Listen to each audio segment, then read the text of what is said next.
Vous avez entendu parler d'une contrée lointaine et d'une malédiction, mais vous ne connaissez pas la véritable histoire. Maléfique met en vedette Angelina Jolie dans le rôle principal. À ses côtés, on retrouve également Elle Fanning. Dans ce film, Disney revisite le conte de La Belle au bois dormant en donnant une version axée sur le personnage de Maléfique, l'antagoniste de l'histoire populaire. Cette nouvelle version donne raison aux actes de la fée marraine en nous dévoilant son passé et en dévoilant la réelle nature des humains contre lesquels elle se venge.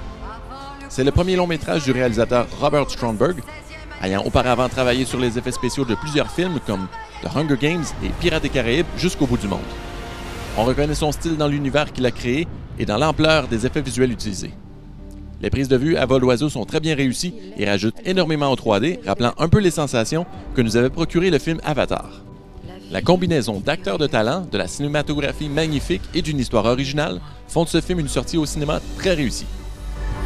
Je sais que vous êtes là. N'ayez pas peur. Je n'ai pas peur de toi. Alors montrez-vous. C'est toi qui pourrais avoir peur.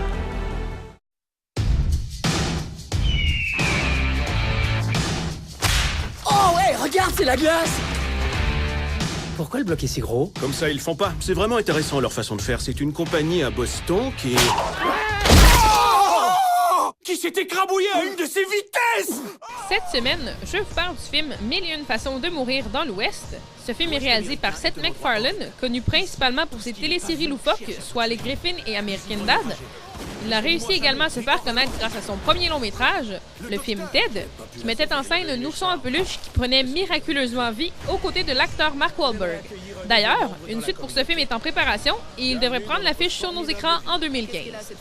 Dans ce nouveau long-métrage, on se retrouve en 1882, dans le Far West américain, et on suit les aventures d'Albert, qui est un éleveur de moutons, campé de manière très comique par Seth MacFarlane lui-même.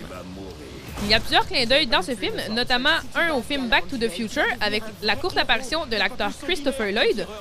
Les personnages sont hilarants, les acteurs les interprétant ne se prennent pas au sérieux et c'est ce qui rajoute l'effet comique à tout ceci. J'ai trouvé que c'était un film très audacieux. Après une comédie comme Ted, on s'attend à une comédie encore plus explosive. Moi, je n'ai pas été déçu du tout.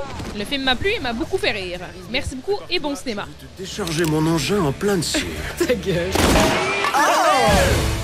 Ne manquez pas nos nouveautés de la semaine prochaine, Nos étoiles contraires et Un jour sans lendemain.